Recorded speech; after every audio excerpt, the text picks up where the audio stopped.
Hey there, welcome everybody to another edition of TXN Sports World. I am your host, Anthony Florio, joined as always by good old MF Michael Fletcher and Michael Bullock. And tonight, here on TXN Sports World, let's lay it down.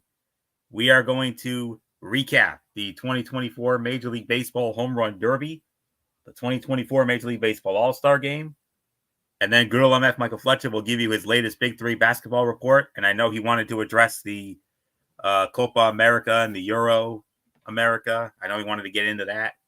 And then in our main event this evening, we are going to recap the 2024 ESPY Awards. And then before that, actually, we have a big double main event as we're going to be talking about the NBA Cup, that the in-season tournament, some changes that have gone down for that. And we're going to announce the groups and give some early thoughts on that. And then the main event will be our annual recap of the ESPY Awards. So with that being said, gentlemen, let's dive on in. This past Monday night, we kicked off the Major League Baseball All-Star festivities with the Home Run Derby. Globe Life Field, Arlington, Texas, the home of the World Series champion Texas Rangers. And we started it off. Now it went in order of who had, from the least home runs to the most home runs. And in the first round, Gunnar Henderson of the Baltimore Orioles only hit 11 home runs. Pete Alonso, New York Mets, a lot of people picked him to win it. I'll be honest, I thought he was going to win too because of his past history. He only hit 12. Marcell Ozuna of MF's Atlanta Braves, only 16. Adolis Garcia, the hometown hero, he hit 18, but it was not enough. The top four advanced, and in that top four, Teoscar Hernandez of the Los Angeles Dodgers, 19. Bobby Witt Jr. of the Kansas City Royals, 20. And tied for first, Alec Bohm of the Philadelphia Phillies and Jose Ramirez of the Cleveland Guardians, each hitting 21. And then in the second round, it went into bracket style. Alec Bohm was actually given the one spot over Jose Ramirez. So Alec Bohm was the number 1 seed. He went up against the number 4 seed, Teoscar Hernandez of the LA Dodgers. And Teoscar Hernandez, in a swing-off, wins it by a count of 16-15. And then number 3 seed was Bobby Witt Jr. of the Kansas City Royals going up against his division rival, Jose Ramirez of the Cleveland Guardians, the 2 seed. Bobby Witt Jr. pulls the upset again, 17-12, setting up Bobby Witt Jr. of the Royals, Teoscar Hernandez of the Dodgers. And at the end of the night, the winner of the 2024 Home Run Derby by a score of 14-13, Teoscar Hernandez of the Los Angeles Dodgers, the first LA Dodger to win the Home Run Derby. A total of 49 cumulative home runs for Hernandez. Bobby Witt Jr. actually had one more. He hit 50 cumulative home runs. Now, there were some changes in this. The contestants were allowed 40 pitches, which must all be thrown in 3 minutes or less to hit as many home runs as possible. The timer began with the release of the first pitch, and the round ended when the timer hit 0. A home run will count if the timer hits 0, so long as the pitch was released beforehand. And then each contestant was entitled to one 45-second timeout in each regulation period. After the time expired, the contestants entered a bonus period where they attempted to hit as many home runs as possible before they record 3 outs. No time limit in the bonus period. Additionally, if a contestant hit a home run that traveled at least 425 feet during the bonus period, they earned an additional out to work with. Ties in this round were broken by the distance of each contestant's longest home run. Top 4 advanced to the next round. In the semifinals, the contestants were seeded based on their performance in the previous round, 1 versus 4, 2 versus 3. The lower seed hit first. The rules of the round remained the same as in the first round. Ties were broken by a 60-second tiebreaker with no bonus period or timeouts. If a tie remained, the contestants would engage in successive 3-swing swing-offs until there was a winner. Winners of each matchup advanced to the finals, and in the finals, time limit was shortened to 2 minutes, and the pitch limit was shortened to 27 pitches. Timeout and bonus period rules remained the same. Tiebreaker rules carried over from the semis. the contestant with the most home runs was declared the winner, and that was Teoscar Hernandez. Outstanding home run derby. This was one of the greatest, if not the greatest, home run derby that we've ever seen. And I'll admit it, I was watching this along with Monday Night Raw on Monday night, and I gotta admit, it was great. I mean, Raw put out a very good show, and this tonight, or I should say on Monday night rather, was a really, really good show as well. So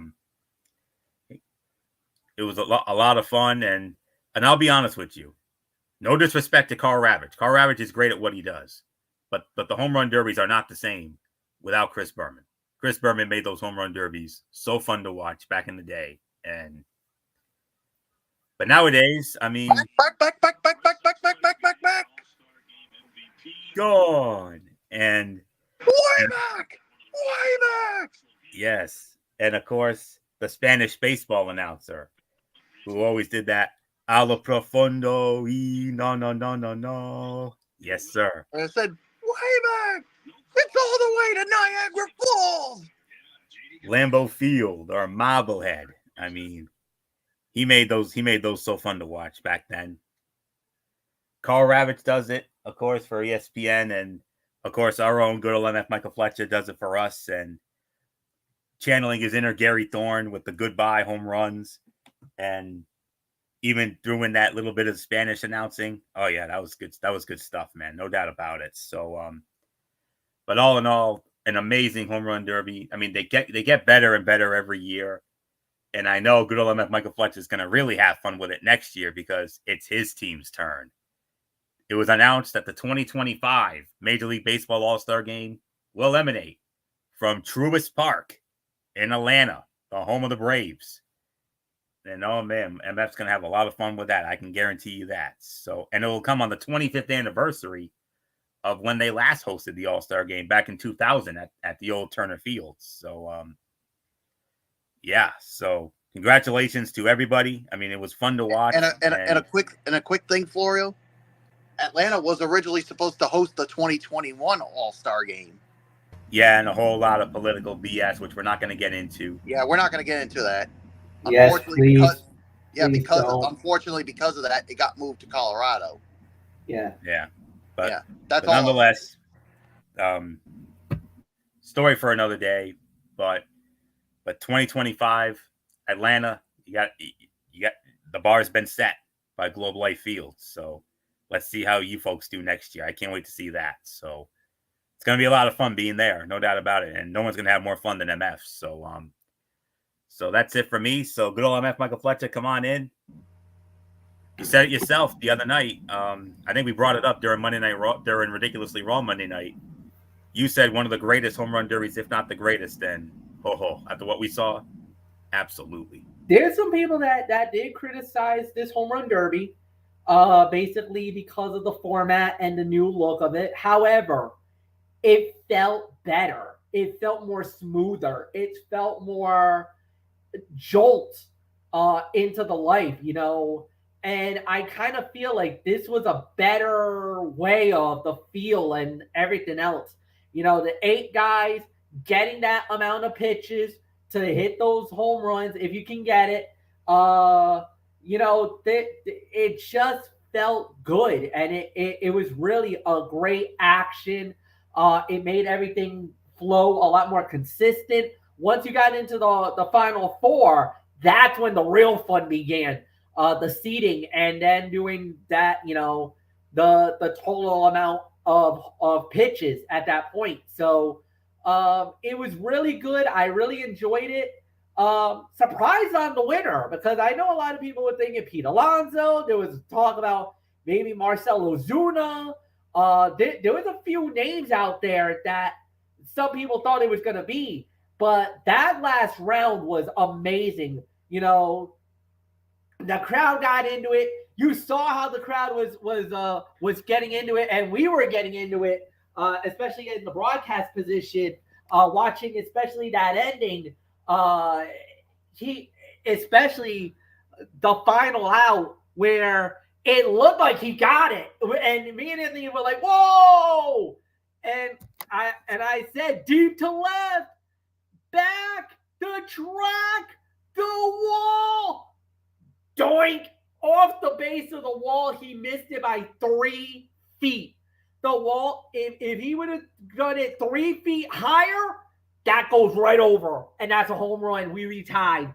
But no, I mean, I know Anthony was like, oh no. And I even said, hit the base of the wall and it's over.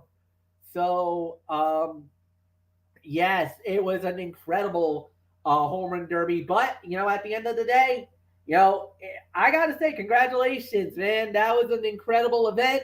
And like you said, it's coming to Atlanta next year. So I'm excited. Michael Bullock alluded to it. In 2021, Atlanta should have had the All-Star game. It got ripped. It got taken away from us due to some political garbage. And I would even say it.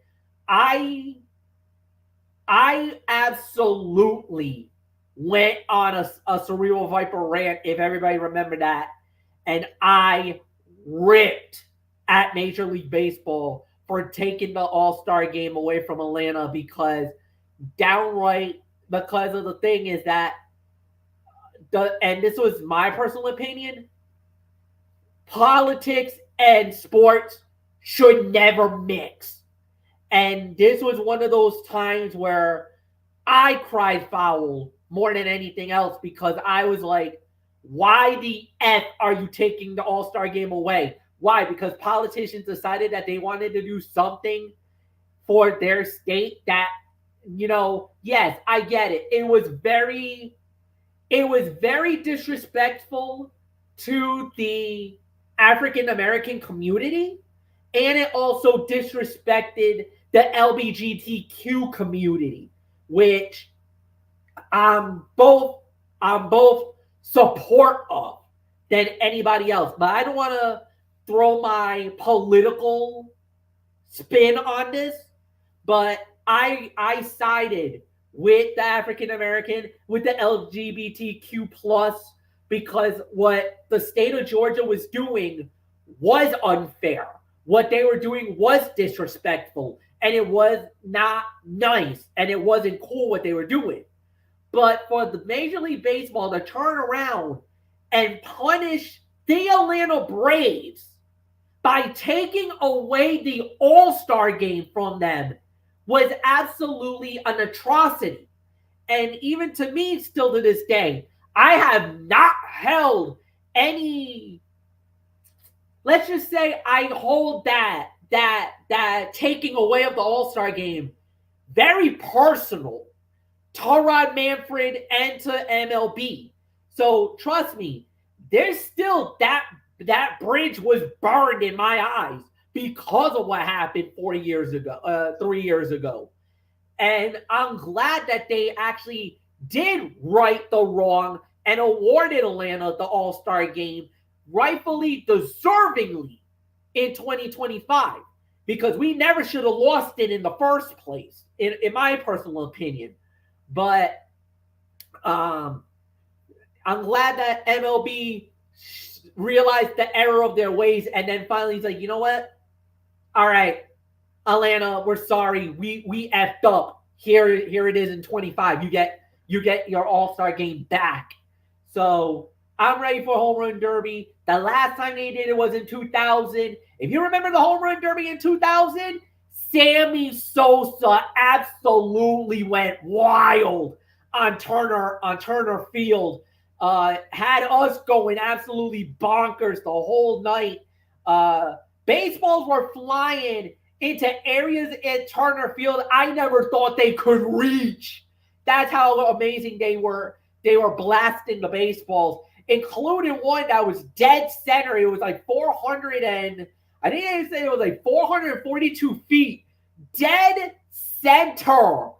That absolutely had me saying, "Oh my freaking God!" So I'm ready for the All-Star game. Can't wait for it. Michael Bullock, it's yours.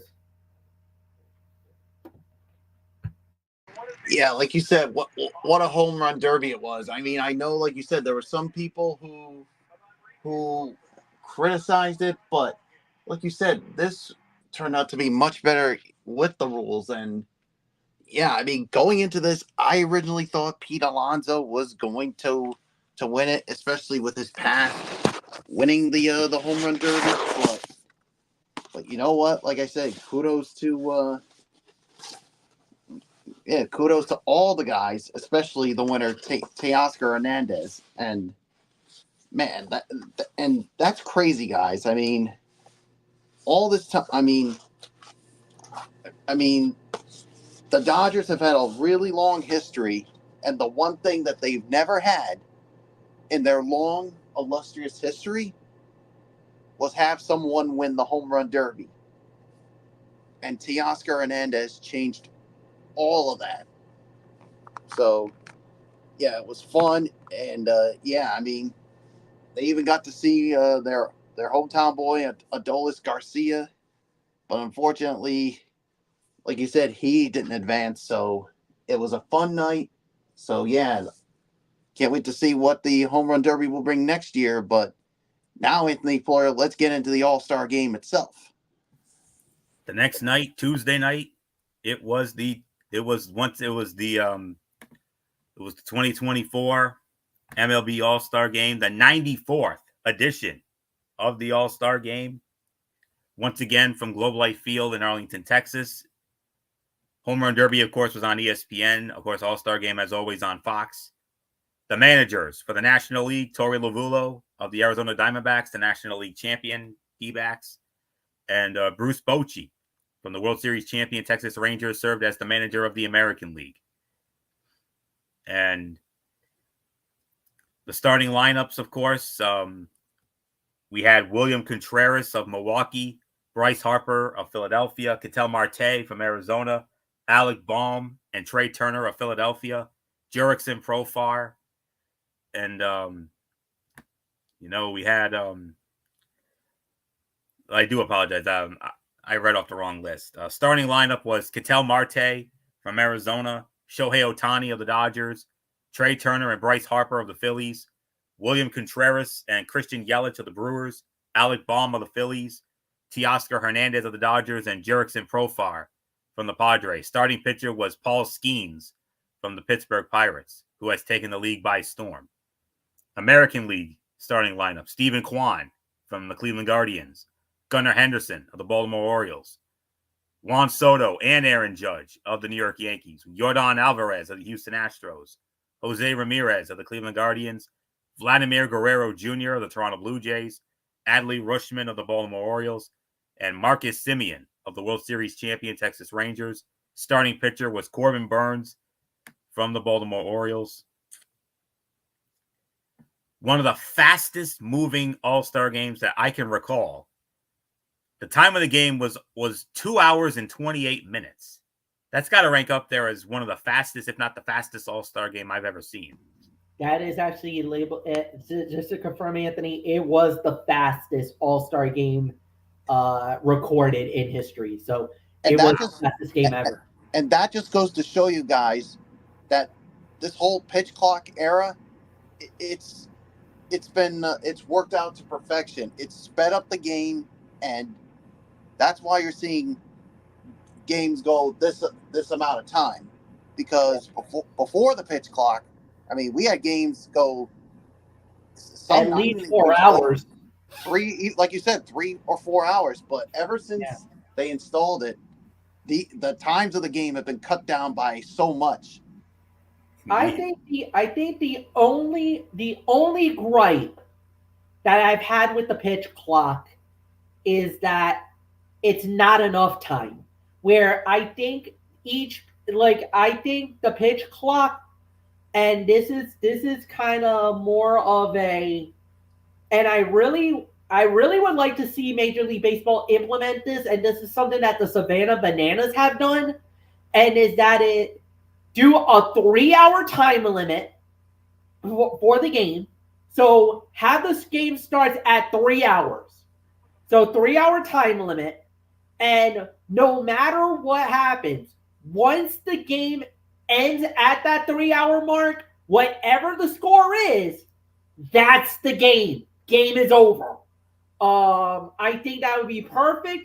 3 hours is the perfect time for the games. Or if you want to do it, why not go back to what happened last year, where no one's on base, it's 15 seconds. When someone's on base, it's 20 seconds. I don't mind the extra 5 seconds. I didn't mind that.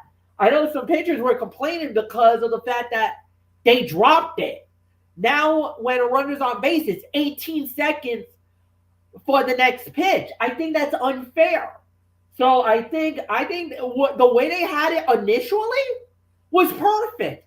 So I don't know. I mean, what Major League Baseball has done is they are making the games enjoyable, getting them done quicker, and because I hate to say this, but sometimes nobody wants to stay around for a 3.5, 4 hour marathon baseball game.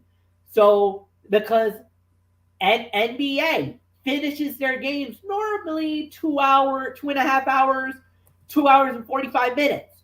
NHL, their games normally ends about close to 3 hours. So does NFL. Anthony, you know this. When we do the NFL, our games take about 3 hours to 3 hours and 15 minutes. So baseball's like, all right, let's try to do it.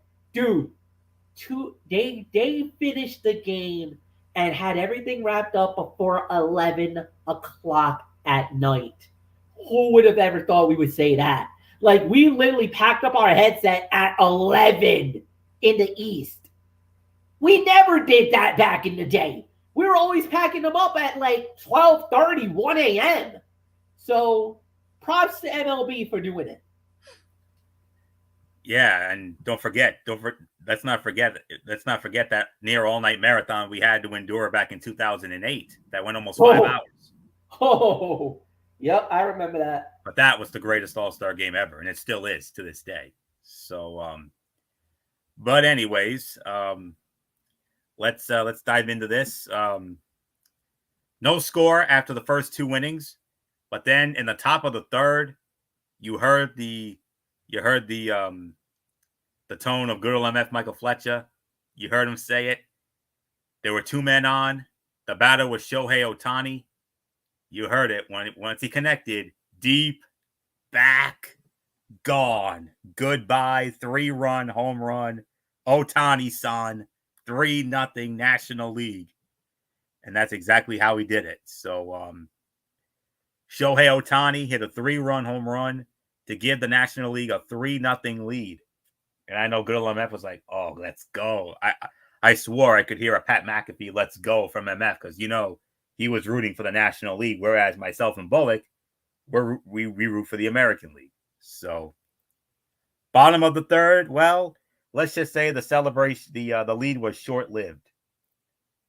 My man, Juan Soto of the New York Yankees hits a 2-run double to pull it to 1 at 3-2. And then the first of 2 unsung heroes on the night, David Fry of the Cleveland Guardians, with an RBI hit of his own to score Juan Soto 3-3. And then we fast forward to the bottom half of the 5th inning when it was Michael Bullock's guy, Jarren Duran of his Boston Red Sox, 2-run home run, 5-3 American League. We got the legendary "Can You Believe It" from MF because this was an unsung hero. I don't think anybody expected this, and then it stayed this way. And then in the top of the 9th, Emmanuel Clase, the closer of the Cleveland Guardians, mows down the National League.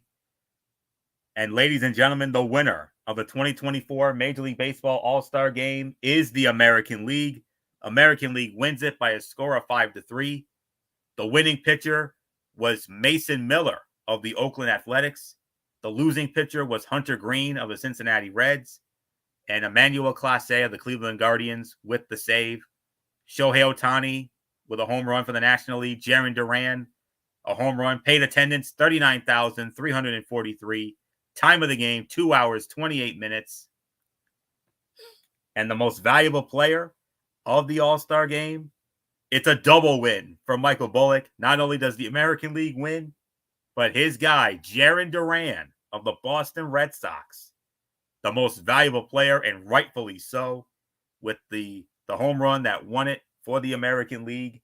And so Bullock's going to have some big-time bragging rights for this upcoming year. So great game, fast game, moved a lot faster than I initially thought. I never thought the game would be done in just north of 2.5 hours. That's nutty. But nonetheless, AL wins. So bragging rights for myself and Michael Bullock, because we are AL guys. Me with the Yankees, Bullock with the Red Sox. MF and his National League, they had their moment last year in Seattle, winning it. But at the end of the day, the American League gets it done. They win the All-Star game.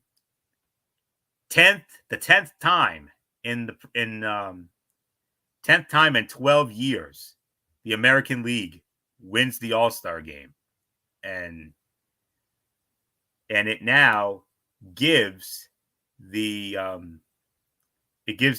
adds to the American League's series lead, and it is actually now 47-44 with 2 ties, and that's all there is to say on that. So I'm very pleased, and that game was, I'm not going to say if you blinked you missed it, but in a sense it kind of was like that because of how fast it went. So not much more to say for that. I'm pleased with the outcome. So good old MF Michael Fletcher, come on in, the voice of the All-Star game, the voice of Major League Baseball on TXN, the Joe Davis, if you will, although I think of you more as Joe Buck nowadays, but nonetheless, man, you said it. Easily the quickest All-Star game we ever did. Pleasant surprise. Yeah, it was a unique game because of the fact that once we started it, it was very interesting, to say the very least. It was everything that turned out, everything that we started to look at. The game itself basically started out right out of the gate, and we were thinking, oh, this is going to be, because we were going through the flow of the game and everything else. We had to pop the circumstances, everything else going in, and we were like, all right, so what are we going to do? What are we going to feel? What's going to be the look? What's going to be the setup? This and that, blah, blah, blah, blah, blah. Going in, and then it slowly started to burn. And, when Ohtani hit that home run, we kind of were like, okay, here we go. And then you start to see the AL make that comeback. They got the 3 runs right back almost immediately. So we're like, all right, let's see how this goes. And then, like you said, Duran with the home run. The funny thing is that you and I are in the broadcast booth, Anthony. Bullock is somewhere in the stadium. I think he's down by where the American League is, because we normally have 4 people. Normally it'd be you and me in the booth. Bullock is on one end because he's covering for the American League. And then we always have another person with us for the National League to cover on their end in the dugouts. And just to see Bullock jumping up and down like freaking Tigger, like the day that, and now from a former show, we're back in the day when the Boston Bruins won the Eastern Conference Championship and was going to the Stanley Cup Final. We remember that infamous moment. It was almost similar to that day. And I know we're doing the broadcast, we're doing the commentary, and I saw you tapping me on the shoulder and pointing, because I see him jumping like Tigger when that home run hit from Duran. I was like, But again, I had to be professional. I had to focus. But we saw you, Bullock. We saw you jumping up and down like a madman as usual. Don't think we didn't. Don't think we did it. We saw you. So, yeah, no, and that ended up being the key moment in the game, and then the American League just held on. The pitching held up, and sure enough, they got the All-Star game win. Like you said, last year the National League uh, got the monkey off the back by finally breaking the AL streak. But this year the AL was like, yeah, we remember what you did to us last year. It's not happening 2 years in a row. No. So they get the win. Nice win for the AL. And then, of course, Duran getting the MVP. Like you said, that was icing on the cake for Michael Bullock.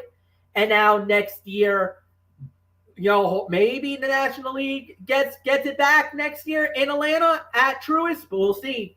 But yeah, a lot of people thought going in that maybe the National League was going to get it because with Paul Skeens, with Max Fried from the Atlanta Braves, but mainly the hitting.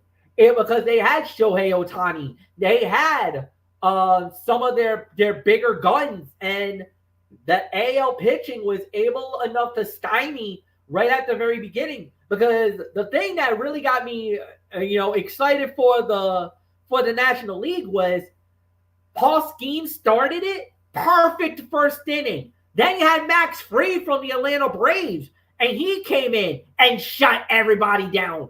Had a clean 1-2-3 inning. So first two innings, yeah, you had two big guns right out of the gate, and they basically did the damage. So well, it was an interesting night, no doubt about it. AL wins it. Michael Bullock, it's yours.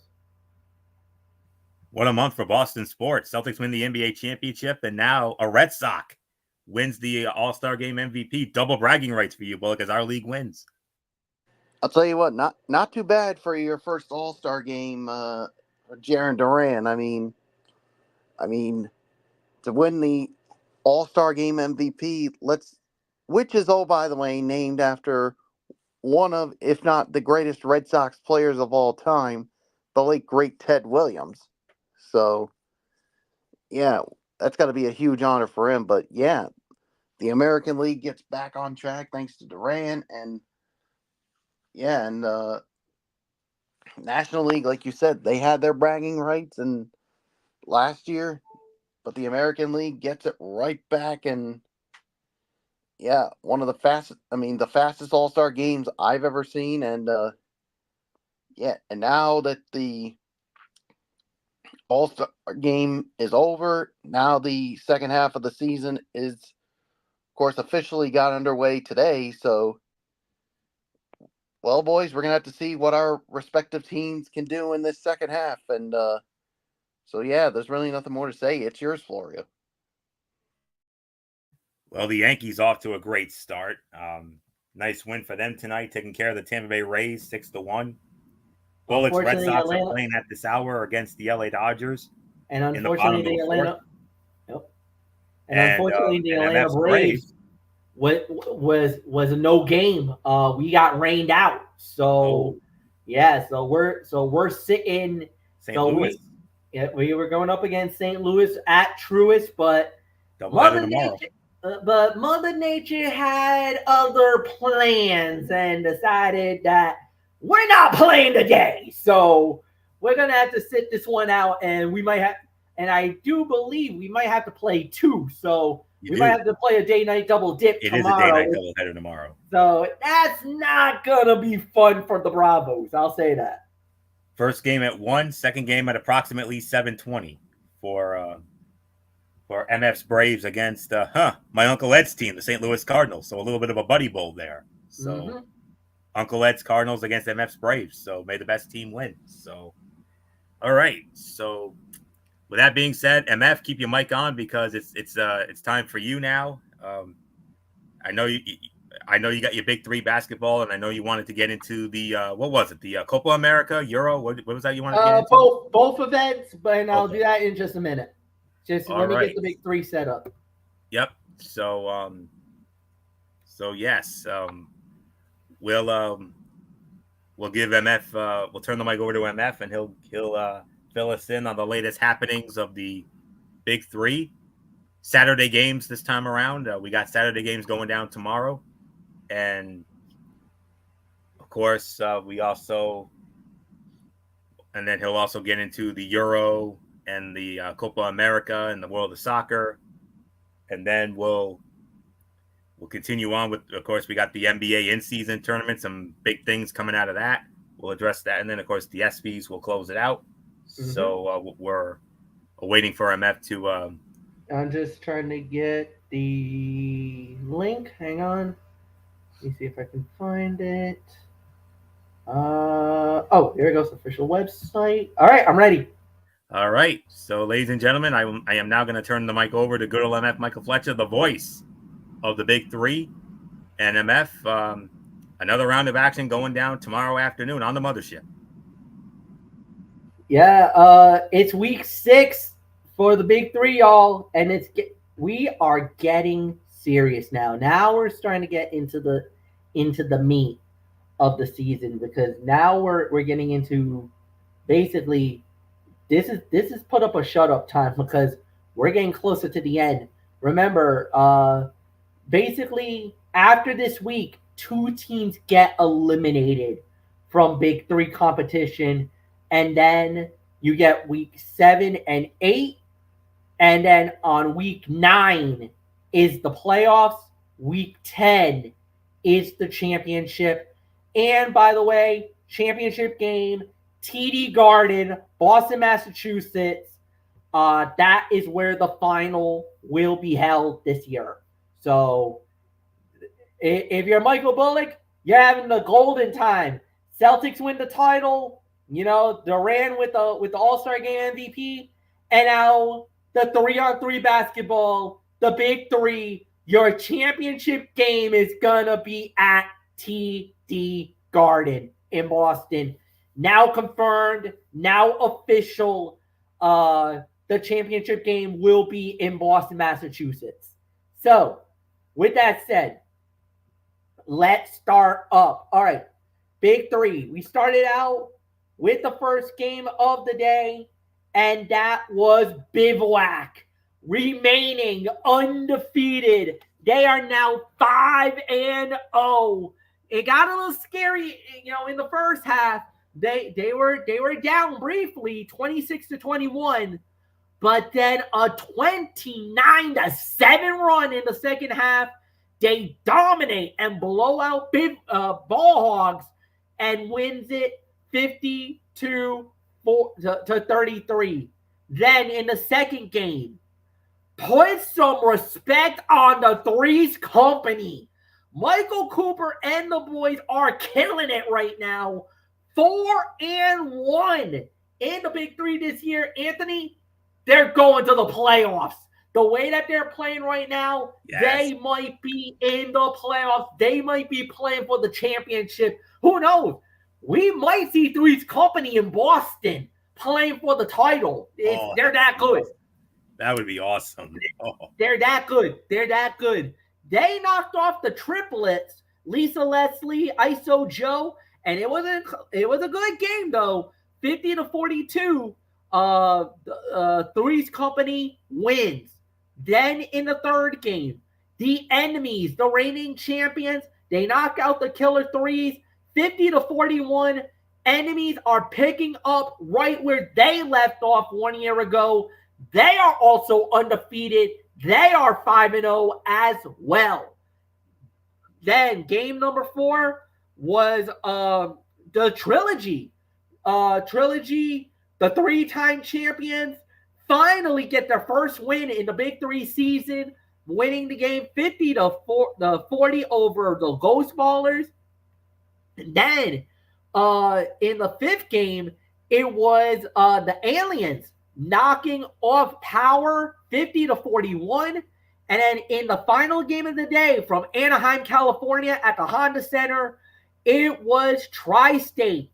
Dr. J, Julius Irving, the head coach, they won 50-36, and they are 3-2. So right now, as it stands, going into the standings, like I said, the top 4 automatically make it to the Big Three final. And currently, you have is Bivouac and Enemies, both at 5-0. They are number 1, number 2, respectively. Three's Company is the number 3 seed right now. And then you got the Triplets at 3-2, Tri-State at 3-2. So right now, those two teams are fighting for the last spot. However, this is dangerous because you have three-headed monsters, aliens, ball hogs. They're all of them are at 2 and 3. So if Triplets lose a game, if Tri-State lose a game, they fall back into the pack. Then we got chaos running them up in that one. But if Bivouac keeps winning, if Enemies keep winning, and if Three's Company keeps winning, at least those 3 spots are locked. And nobody's going to get them. They won't get tracked down. But then you got 2 spots. You get 1 spot left, and you got a whole bunch of teams fighting for it. Unfortunately, Killer Threes, they are 0-5. They are officially eliminated from Big Three competition. They will finish out next week, and then after that, they are done. They will not be able to survive. And then we got to wait to see between Trilogy and Power, because remember, only 2 gets knocked off in this round of competition. So after the 6, 2 teams drop. They go into week 7. And then I think it's like they go up to week 8. 2 more teams drop. Then you get into then after that, then the final round, 2 teams drop, then 4 teams drop. That gets us to the final 4, and then all bets are off. So with that said, let's get into this week's Big 3 competition and week number 6. And we are now at the Mata Center at the Rose Quarter in Portland, Oregon. First 2 games are on CBS. Remaining games will be on X. Starting out 4 p.m. tip-off on CBS on the mothership. The Triplets will go up against Tri-State, 3-2 versus 3-2. Then we have ourselves a good one, as it will be the 3-headed monsters. They'll go up against the undefeated reigning champions Enemies. Then at 6 o'clock, now this is going to be 6 o'clock on X, it will be Bivouac, the other undefeated. They're going to be going up against the Ghost Ballers. Then after that game, it's Power versus Trilogy. That will be at 7. Then we have the Killer Threes versus the Ball Hogs at 8 o'clock. And at 9 p.m. Eastern Time, 6 p.m. out west, it will be the Aliens going up against Michael Cooper and Anthony Florio's Three's Company. You got the last game of the day. Three's Company at 4-1 going up against the Aliens at 2-3. Michael Beasley and them boys right now, they've been killing it, man. And if they keep doing what they're doing, like I said, Three's Company are on their way to the playoffs right now. Michael Beasley, Mario Chalmers, Reggie Evans, and them boys, they've been killing it. Michael Cooper, the 5-time world champion from the LA Lakers, been leading this team into the war. And who knows, man, Three's Company's been one of the biggest surprises. The 2 biggest teams who's been the biggest surprises this year in Big 3, Bivouac and Three's Company. I don't think a lot of people thought that these 2 teams were going to be this good this year, but they both having breakout years. So definitely an amazing Big 3.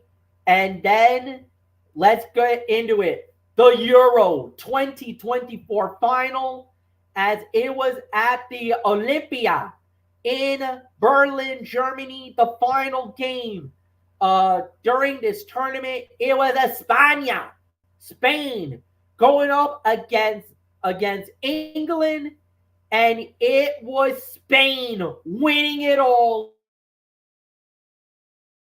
winning the final score of 2-1 in the championship game. And my goodness, what a final it was. It started out relatively amazing, man. And a lot of people were going into this thinking, well, how's this going to look? What's the feel of the final going to be? It came out early where Spain jumped out early, 1-0 lead in less than, I want to say, about, I think it was like 10 or 12 minutes into the game. And they got the first goal. And that was pretty much the start. That started the whole run, especially in the final. And then England came right back almost 10 minutes later, came right back, getting the equalizer.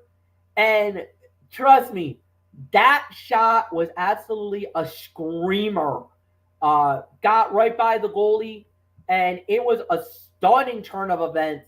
Had me basically marking out like a crazy man, because I did not think that was going to happen, and it did. It was an unbelievable shot, an unbelievable goal, and then it didn't. It went all the way to the end, and it was Spain winning the championship as they got the game-winning goal at the 85th minute. The goal happened that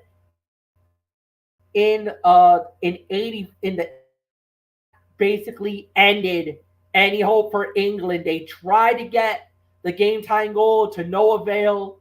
Heartbreak for England. Second consecutive tournament that they got to the final, but for the second time, for the second straight time, they do not get to go home with the trophy.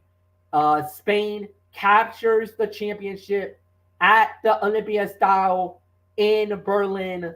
Williams with the goal. Then it was Palmer in the 73rd, and it was Osterby. He got it in the 86th. The kid is only 19 years old. He is, without a doubt, this kid is going to be a star from Real Sociedad, representing the La Liga. He is actually 27 years old.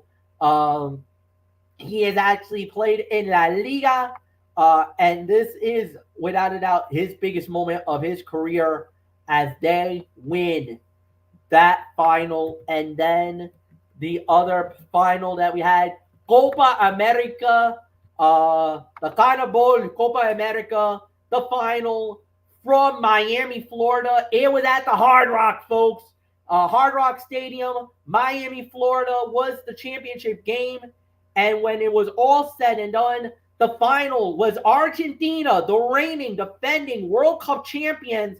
They went up against Colombia, and Argentina wins the championship by the final score of 1-0 in extra time. 90 minutes did not solve this. We had to go into an extra period. If you know international soccer, it's 2 15-minute periods. So they got to play the 2 15-minute periods. If it was still tied after that, penalty kicks would have decided the title, but it did not need to go into the penalty kicks because Luis Martinez for Argentina, it was Lisandro Martinez for Argentina, getting the game winner in the 112th minute. And it was a beautiful setup, a beautiful moment for them. But the heartbreak in the game was Lionel Messi got hurt in the final, ended up with an ankle injury, and was subbed out of the game. He didn't even get to finish the game. Was subbed out right before the extra time. It was a heartbreaking moment for Argentinian fans. It was a heartbreaking moment for soccer fans around the world.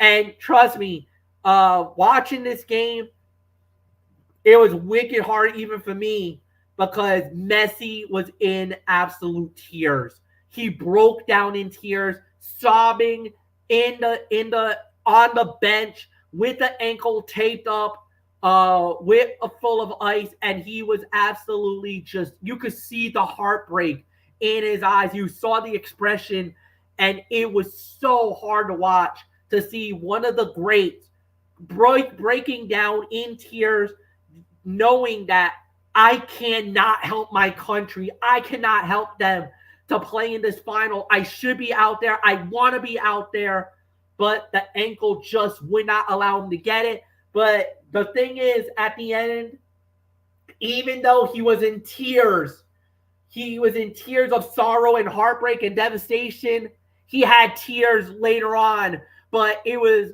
good tears. It was celebrational tears to realize that his country once again gets to hoist the Copa America. This is the second straight time that they've won it, and their third consecutive major tournament win, adding to the FIFA World Cup Championship that they won in Qatar in 2022. And now they are considered one of the favorites for the FIFA World Cup 2026. Oh, by the way, that tournament in Canada, Mexico, and right here in the USA. For the first time since 1994, the FIFA World Cup comes to North America, and I will be all over it. 2 years from now, we'll be covering that, God willing, if we should make it.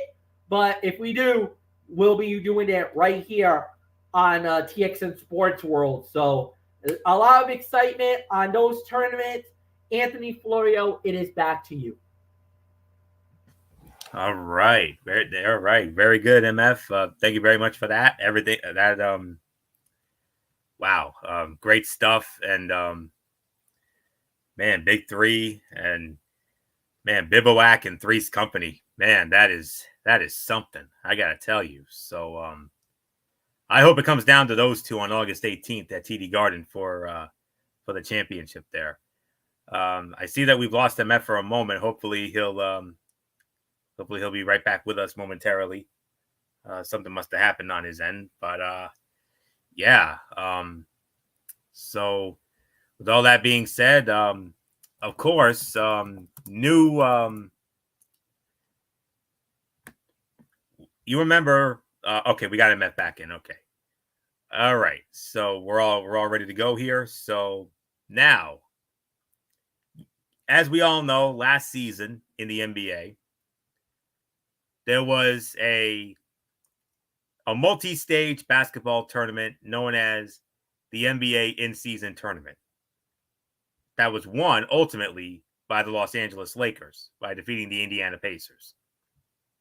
2024, this is the second edition of the NBA Cup. That's what it's not going to be called the NBA in-season tournament. It's going to be called simply the NBA Cup.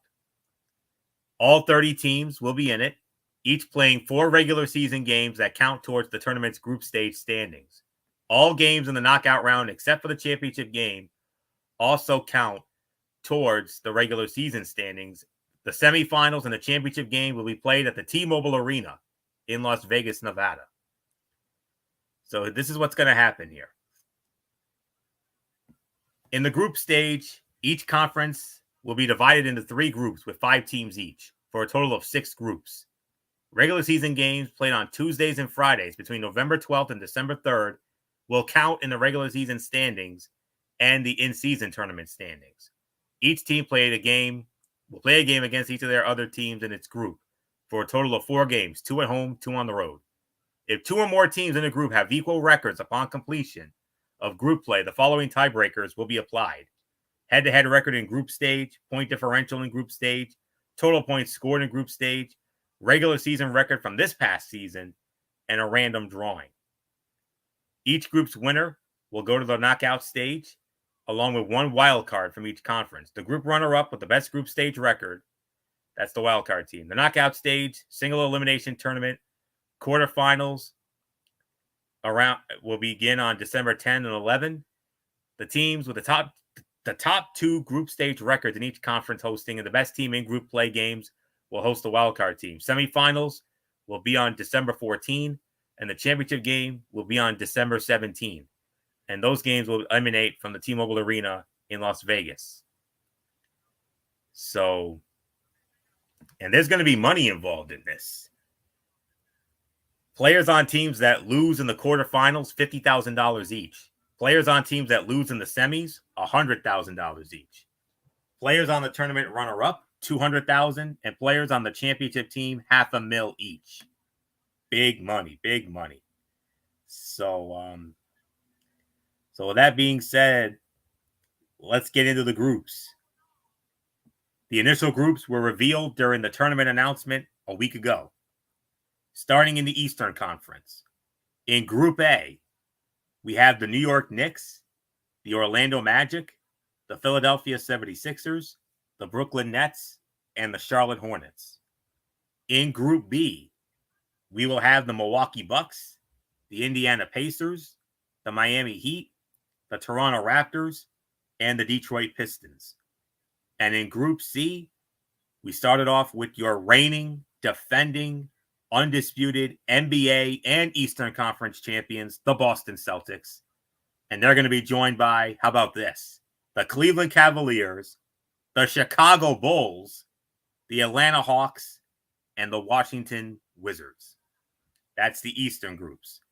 For the Western Conference, Group A consists of the Minnesota Timberwolves, the Los Angeles Clippers, the Sacramento Kings, the Houston Rockets, and the Portland Trailblazers.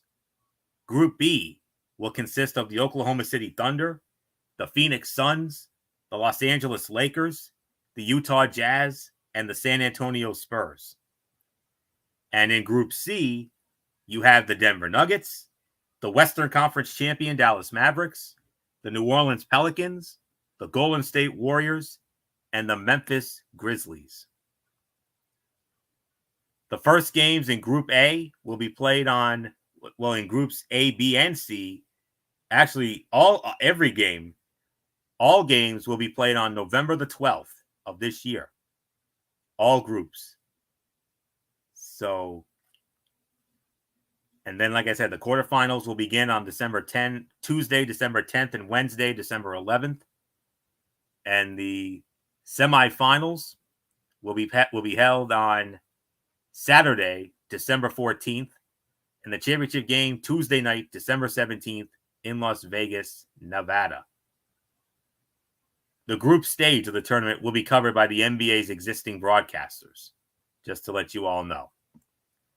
So with all that being said, Michael Bullock, what do you think? What do you think of the 2024 NBA Cup that's coming back in November? I thought it was a good success the first year when they did it this past season. I'm interested to see what year two will bring. I mean, and the thing is also, I mean, will they bring back those courts that they had during that last season? So, I mean, yes, the Lakers came out of it winners of it, but the thing is, it could be anybody's for the taking. I mean, I know it's going to be early in the season, but they have the chance to have some bragging rights when it comes to this. So I know the Celtics are going to be one of the favorites to win the NBA Cup. But then again, you could also say the same for the Dallas Mavericks. I mean, there's so many teams that could win this. So I'm excited. I cannot wait to see this. So there's really nothing more to say. It's yours, Florio. Yeah, same here. I mean, last year was a resounding success, and I'm very glad that they're bringing it back. I mean, we had a lot of fun with it last year, no question about it. And, you know, looking at these groups, I mean, if you ask me, if I'm going to be honest with you, I mean, Group A, I mean, Group A looks very tough. Groups A and B look pretty tough. Group C, I mean, I like the Celtics in that group, no doubt about it. And I don't know about A and B. I mean, anybody could get that one, but the Celtics are the overwhelming favorites in the C group. And in the West, I mean, Group A, I mean, Minnesota. I think Minnesota right now looks like the best one there. Group B, I mean, you got OKC, you got Phoenix and the Lakers. And then in Group C, I mean, it's pretty much between Denver and Dallas. I mean, there's no question about that. And just early thoughts on it. And, it's going to be very interesting to see how it plays out. And, like Bullock said, I mean, anybody can win it. I mean, not necessarily the team with the best record, the Lakers. I mean, they came out of nowhere and won that thing. So, and then a great run by the Indiana Pacers also. So we'll see what happens with it. But it's great it's very interesting, and I can't wait to see how it plays out. And so there isn't anything else left for me to say. So good old MF Michael Fletcher. I mean, you see the groups. Now, I got to ask, do you see a group of death in there anywhere? Well, when you talk about the group of death, I mean, they try to balance this out as pretty good as they can. But as far as the NBA Cup goes, I don't know. I think this is going to be I think it's just going to be as far as like a group of death, I don't know. I mean, at the end of the day, I mean, let's see. Let me just check quick. Okay. So as far as a group of death goes, I don't see it in Group A. At least when it comes to there, I don't see it there. I probably would say if you want to talk about maybe a group of death, I think it would be Group C in the Western Conference. When you got Denver, Dallas, Golden State, Memphis, and New Orleans. Now, relatively speaking, if everybody is healthy, that might be wild, because Denver and Dallas, obviously, you can say are probably the two best teams in that group. But then you got Golden State, and you never know what Golden State's going to bring to the table. You got Memphis that I think can really do some damage, and they did pretty well. And again, if Zion Williamson is healthy, New Orleans can be really sneaky. They're sneaky good. So you got that. As far as the East goes, I don't think I really see anything. Group A, I think it's either going to be Knicks or Sixers coming out of that. In Group B, man, I mean, maybe Milwaukee, maybe Indiana. I don't see Detroit making a big threat here. I don't see Toronto, maybe Miami. I don't know. I think that's going to be a little bit interesting. Group C in the East, Boston all the way. Maybe Cleveland will be the two. Unfortunately, Chicago's on the rebuild. I'm not really high on Atlanta, and I'm not really high on Washington. That's just my personal thoughts alone. Western Conference Group A, it's either going to, I think Minnesota, maybe Sacramento might be a threat, because I think the Clippers are going to take a step back. Group B, this one can go all over the place. Obviously, OKC's the threat. Phoenix, you never know about them. Lakers, you never know. Utah's having a pretty good offseason.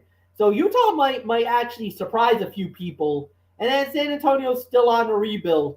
But if you want to talk about group of death, I got to go Group C in the West, because that might be some trouble. We might have some insanity on that group. So If you're looking for a group of death, Group C is definitely it, Anthony. More than anything else. Yeah, and if I had to pick one out of the East, I would have to say by default it's Group B when it comes to the Eastern Conference. So I could see that, and I definitely agree with that because because the thing is, but again, I'm not really scared about. I'm not really thinking that much because of the fact that Toronto, I don't think is there. I don't, and Denver being and the Detroit being there, I'm not really too scared about it. The top three might be a little bit of a dogfight. Now, I would say this: if you would have thrown either Philadelphia or New York Knicks in that group B, then you have a group of death. Then you have a major problem in the or if Boston or Cleveland from Group C got thrown into Group B, then you have a group of death. Oh yeah, but no question. But yeah, but you're right. Like I said, Group C in the West is definitely in my mind a group of death. No question about it. So it's gonna be fun to watch. I mean, we had fun with it last year. I know we're gonna have just as much fun this year. So can't wait till November to do that. So one last order of business this evening, and that is the SB Awards, the 32nd annual SB Awards that took place last Thursday night, July 11th. It was on ABC, emanating from the Dolby Theater in Los Angeles, California. Serena Williams was the host of the show, becoming just the fourth woman to host the SB Awards, following the likes of Danica Patrick, Megan Rapinoe, and Sue Bird, as well as the first African-American female athlete to host. So with all that being said, let's dive right on in, guys. Here we go. In no particular order, best male athlete, Patrick Mahomes of the Super Bowl champion Kansas City Chiefs. Best female athlete, A'ja Wilson of the WNBA champion Las Vegas Aces. Best breakthrough athlete, Juju Watkins of USC women's basketball. Best comeback athlete went to Simone Biles. Best male college athlete, Jaden Daniels of LSU football. The best female college athlete, no surprise here, Caitlin Clark winning that award. The best team, the South Carolina Gamecocks, the South Carolina Lady Gamecocks of Dawn Staley, who just had an undefeated season this past year, winning the national championship over Caitlin Clark and the Iowa Hawkeyes. So the South Carolina women Gamecocks were the best team. Best championship performance, Jaylen Brown of the Boston Celtics in the NBA Finals against the Dallas Mavericks. And an honorary nominee in that was Blake Corum and Will Johnson for the Michigan Wolverines in the College Football Playoff National Championship. Best athlete with a disability went to Brenna Huckabee, who's a snowboarder. The best play, MF and I know this one, from the AFC Championship game, Lamar Jackson catching his own pass for a first down. Best record-breaking performance, Caitlin Clark becoming the NCAA's all-time leading scorer in any sport. Best NFL player, that was Patrick Mahomes of the Kansas City Chiefs. Best Major League Baseball player went to Shohei Ohtani of the Los Angeles Dodgers. Best NHL player went to Connor McDavid of the Western Conference champion Edmonton Oilers. Best NBA player went to Luka Doncic of the Western Conference champion Dallas Mavericks. Best WNBA player went to A'ja Wilson of the Las Vegas Aces. Best soccer player, and I apologize if I butcher the pronunciation, Kylian Mbappe, France/Real Madrid was the best soccer player. You actually pronounced that very good, Anthony. That was you nailed it. No, you did a good job with it. You got it. Oh, good. I'm glad to hear that. Okay. Yeah. Best driver was awarded to Max Verstappen from Formula One. The best golfer, Scotty Scheffler. Best boxer, spoiler alert, you saw him make a cameo on tonight's edition of Friday Night SmackDown in assistance to the WWE champion Cody Rhodes, Terrence Crawford. Yeah, Good. I know MF's gonna have a lot to say about that when we get to him, and tomorrow night on SmackDown when we do our on the Cerebral Smack Talk. Best UFC fighter awarded to Sean O'Malley, and the best tennis player awarded to Coco Gauff. Honorary awards: the Jimmy V Award going to South Carolina women's head basketball coach Dawn Staley. The Arthur Ashe Award for Courage went to former New Orleans Saints punter Steve Gleason. How about this? The Pat Tillman Award for Service, Prince Harry. Prince Harry, the Duke of Sussex, awarded the very prestigious Pat Tillman Award for Service. The Muhammad Ali Humanitarian Award going to the Maui surfing community. Sports Humanitarian Team of the Year, Angel City FC. The Icon Award, perhaps the greatest coach in the history of college football, Nick Saban, and rightly so. And a brand new award called the Stuart Scott Inspire Award going to Bruce Christensen. And by the way, Kai Lenny and Archie Kalepa accepted the award for the Maui surfing community, accepting that Muhammad Ali Humanitarian Award. The honorary awards, all deserving. I don't know much about this Bryce Christensen guy, but he was the winner of the Stuart Scott Inspire Award. That's awesome that they named an award after Stuart Scott. I mean, the impact that he had on all of us, all the great years he had on SportsCenter and Stump the Schwab and Dream Job, and one of the greatest SportsCenter anchors of all time, and beloved by everybody, especially MF, because he's done his sign off numerous times with the hugs and hand pounds and all that. So I'm glad he got an award named after him. About time. Nick Saban, Icon Award, absolutely. I mean, whether you like the guy or you don't, you damn sure have to respect him.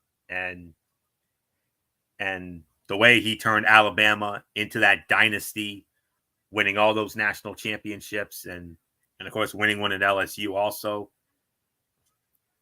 And without a doubt, in my opinion, you have to rank him up there as one of the greatest, if not the greatest coach in the history of college football. Angel City FC, I don't know much about that story. The Maui surfing community, don't know much about that. Prince Harry, I mean, to have such a prominent world figure, such as Prince Harry, winning that award, that is something. That is really something. And congrats on him. Awesome. Steve Gleason, former New Orleans punter. He suffered a very bad injury, and his fight absolutely very deserving of that Arthur Ashe Award for Courage, and Dawn Staley winning the Jimmy V Award. And what a job she's done with South Carolina, and especially this past season, going undefeated and winning the national championship. I mean, incredible job she's done. So, Coco Gauff, I know a little about her, not a whole lot. UFC, I'll save that for MF because MF's our UFC guy. Same with the boxing. I mean, I do know who Terrence Crawford is. I mean, I've heard the name. And he made a surprise appearance tonight on Friday Night SmackDown. And we'll address that tomorrow night on the Cerebral Smack Talk.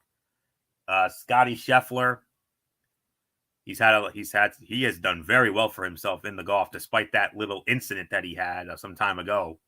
But nonetheless, he has done very well in the world of golf.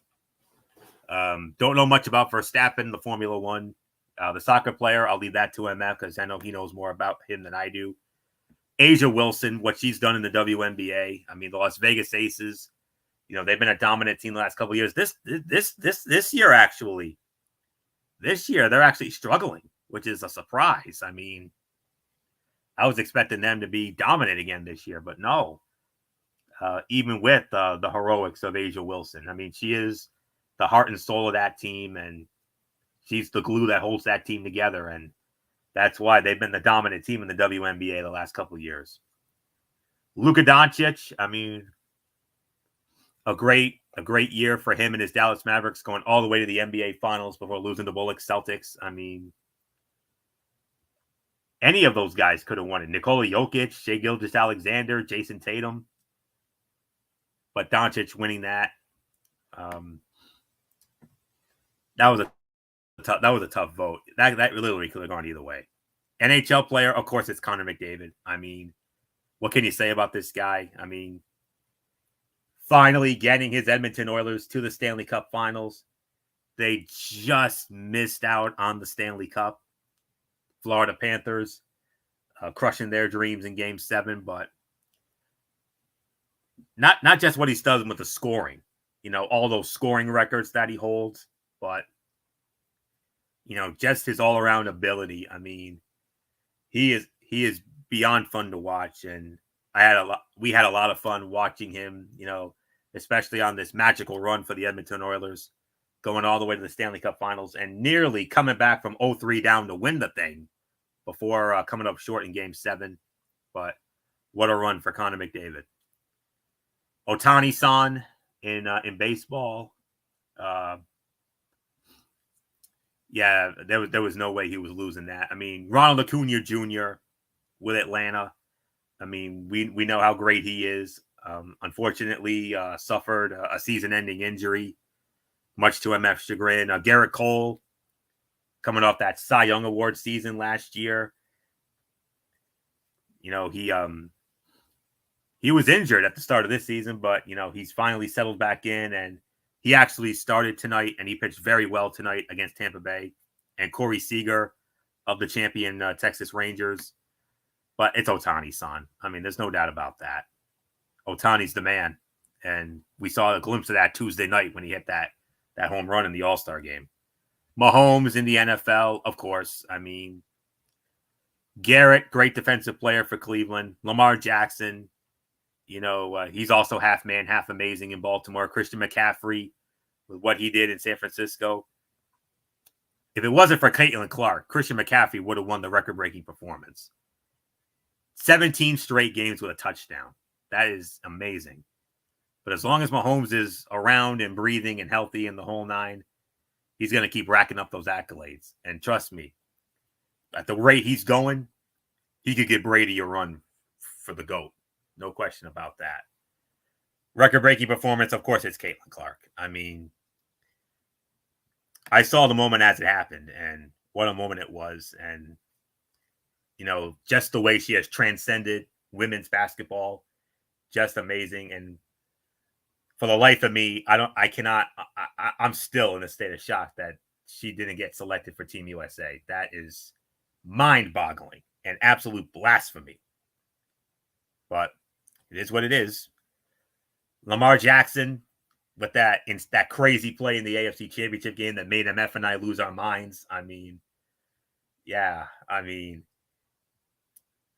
it didn't lead to it. Unfortunately, they didn't, they could not get over the hump in that one. But boy, howdy, what a play that was. Huckabee, the snowboarding with the disability. I mean, I don't really follow that, but don't know much about that young lady, but well deserved. Jaylen Brown, what he did, not just in the NBA Finals, but also in the Eastern Conference Finals against Indiana. I mean, you could have made an argument for any of those guys when it comes to Finals MVP. You could have made an argument for Jason Tatum. Could have made an argument for Drew Holiday. But Jaylen Brown, just took it to another level, especially starting in the conference finals. And especially that miracle three. That's really what did it for Boston. And that's how the Celtics were able to go on this incredible run all the way to the NBA championship. And I know Michael Bullock still, a month later, Bullock is still on that high to this day, and I don't blame him.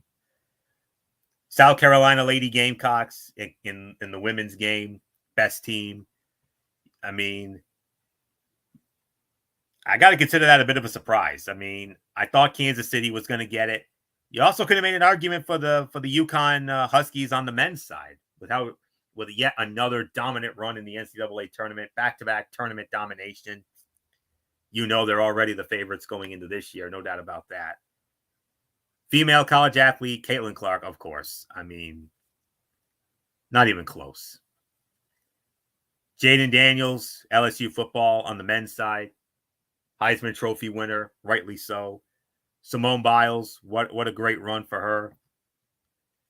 You could have easily made an argument for Joe Flacco. I mean, here's a guy who just a few weeks before he got called up was sitting on the couch, and then he just goes on this incredible run for the Cleveland Browns.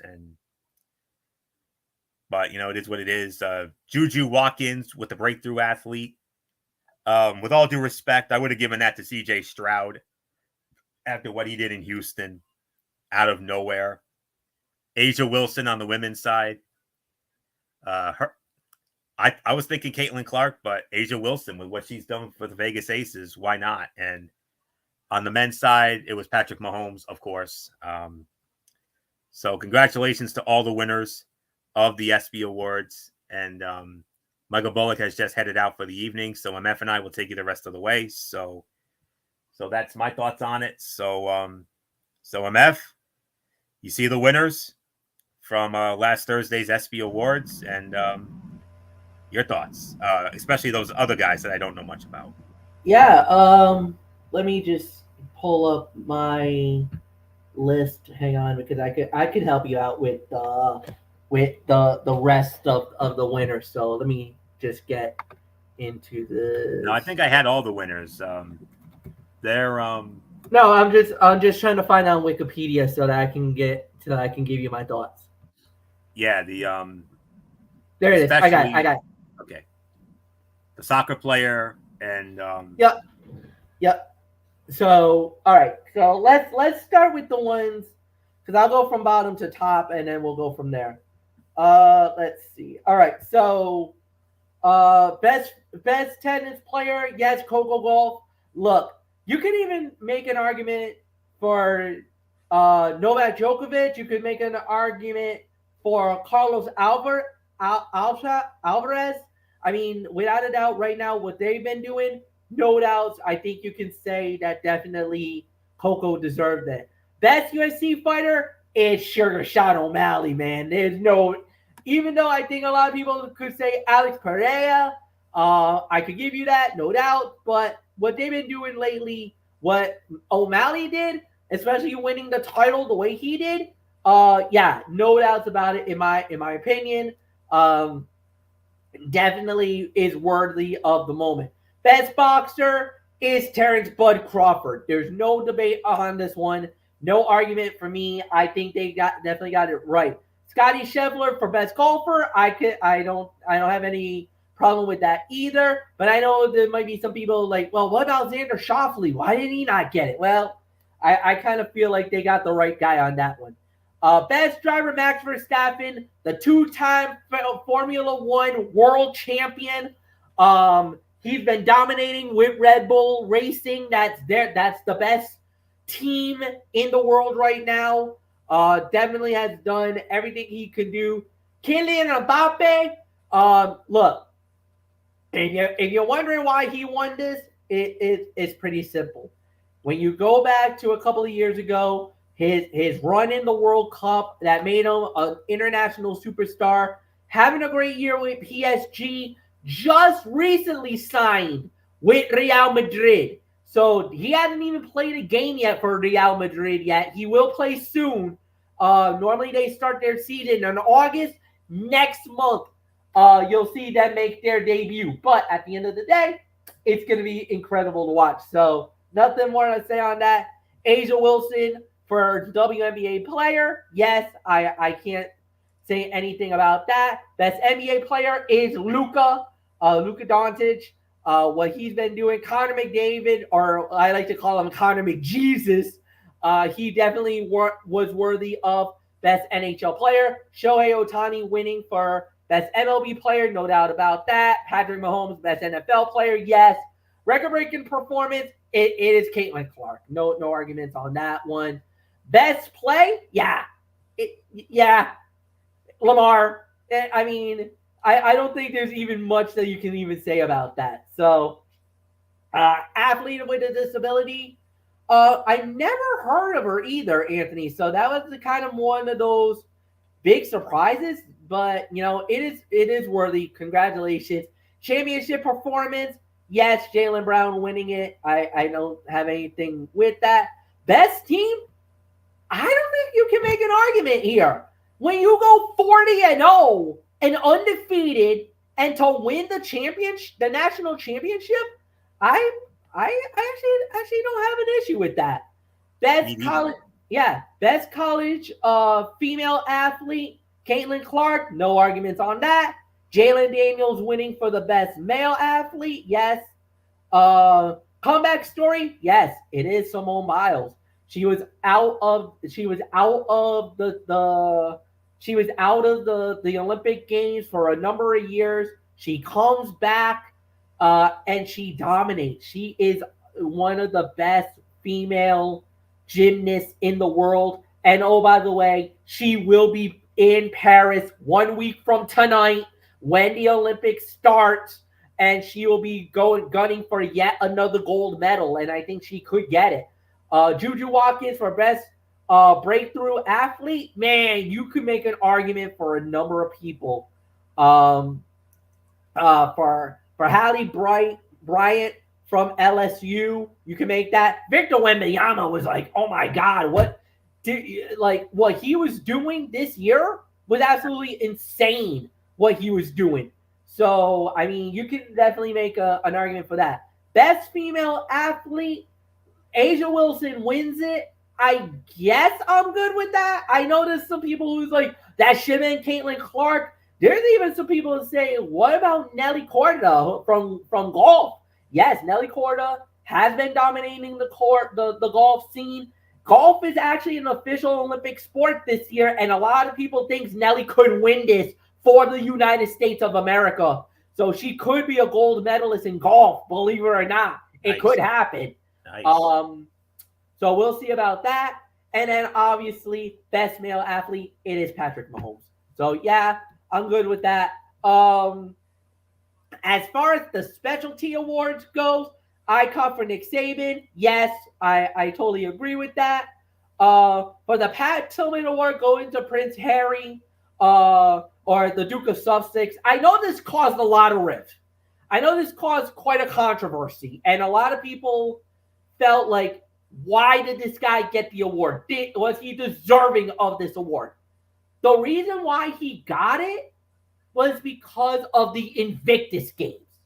The Invictus Games is a special Olympic Games for wounded warriors. These are for the men and women in uniform from around the world, not just USA, England, Canada, Australia, South Africa, all these other countries where military men and women who's been injured in combat gets to do these Olympic Games that was created by him, that he designed to do with the blessing from the Queen of England to bring and shed the light on this event. This is an Olympic style event. They do this every 4 years. The first one was in England. They did one in Orlando, Florida. They did it in Australia. Canada hosted one of these Invictus Games. This is, without a doubt, the baby of Prince Harry. And it is to shed a light on the military people, thanking them for their sacrifices, thanking them for doing what they do in and off the event. And a lot of the times, these are people who had amputees, who had lost limbs, and they still compete at the highest level for the love of their country. I don't understand where the problem was with this man getting this award. And I think for the mere fact that he got all this hate and all this stuff, it absolutely it boggled my mind more than anything else.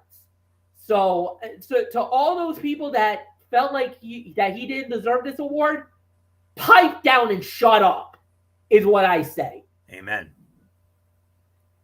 So I'll leave it at that. For the Jimmy V Award for Dawn Staley, congratulations to her. And for Arthur Ashe for Courage, going to Steve Gleason, I think we all remember it. I had one of my biggest mark out moments as a commentator when Steve Gleason had that infamous punt block, the first game back at the Superdome, and it was the NFL that asked me to do that game. It was the NFL that asked me to, just for that one night and one night only, to be the lead commentator for that game. And lo and behold, we had that moment happen. I mean, it was, I still cannot believe that happened. Like, for blocked. me. Yeah, you said blocked. It blocked. And then the analyst yelled out touchdown. You scream out touchdown, and then you do your, oh my, can you believe it? Right? Yeah. I said block this heading into the end zone. Then it was recovered, and then I yell out touchdown New Orleans. Oh my, can you believe that? And I just let the crowd because at that point I was almost in tears because of the crowd. Oh. That crowd was so unbelievable. I needed a minute just to soak that moment in. It was amazing. I still cannot believe, and I'm still grateful that the NFL let me do that game. That one, even though it was one night only, but it was perfect for me, man. So yeah. I mean, yeah. So it was incredible. So yeah, at the very least, congratulations to all the winners. Anthony, it's yours. All right. Because this is my show, I'm going to do something here. You remember this past Monday night on Ridiculously Raw, I said that TNA was going to add some more matches to the Slammiversary card. Oh yeah, they did. Oh, they did. You remember when I did the preview on Monday night, there was only 5 matches that had been announced? Add 6 more to that for a total of 11. Oh, there you go. 3 of them are going to be on the pre-show. So let's run down the final card for Slammiversary on tomorrow night. Pre-show, there's the countdown show that starts at 7 p.m. 4-way match. Zaya Brookside versus Giselle Shaw versus Tasha Steelz, and a young lady MF that you know very well, Fabi Apache. Formerly of AAA, yes. And Lucha Underground, too, yes. Indeed. So those 4 will battle it out in a 4-way match. Here's an MF special for you, MF. Kushida versus Jonathan Gresham. Oh, you're salivating at that. That's gonna. Oh boy. Oh MF boy. Special. It is. And then the Militia. Masha Slamovich and Alicia Edwards will be defending the Knockouts tag team titles against the challengers and former champions Spitfire, Danny Luna, and Jody Threat. That's the pre-show. Main card. Oh, here we go. 6-man tag team match. The Rascals, Trey Miguel, Zachary Wentz, and Wes Lee coming back to TNA for the first time since his days as Desmond Xavier, squaring off against NXT's No Quarter Catch crew. Uh-oh. Charlie Dempsey, Miles Bourne, and Tavion Heights. There's the Bullock special right there.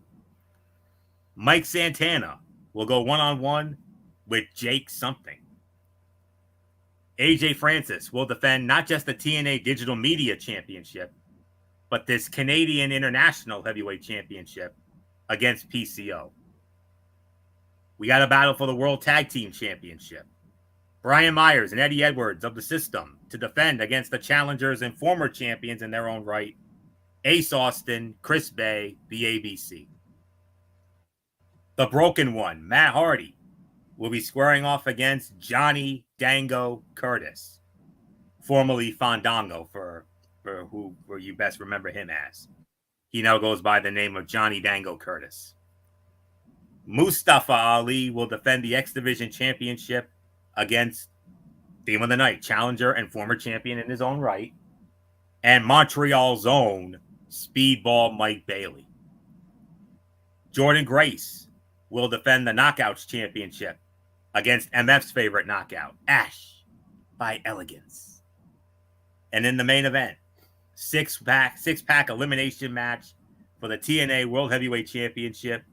The champion Moose defending against former TNA Heavyweight Champion and the longest TNA Heavyweight Champion in history, the Walking Weapon Josh Alexander, versus another former champion in his own right, Steve Macklin, versus Nick Nemeth. Now, there was some doubt about Nick Nemeth, but there was some injury concerns. He does have a partially torn labrum, but he got the okay. He's been medically cleared. Nick Nemeth will compete in this match tomorrow night, as will the man who was responsible for his injury, TNA original Frankie Kazarian. And last but certainly not least, Bullock's not here, but you know, it is what it is. His new favorite wrestler, Joe Hendry.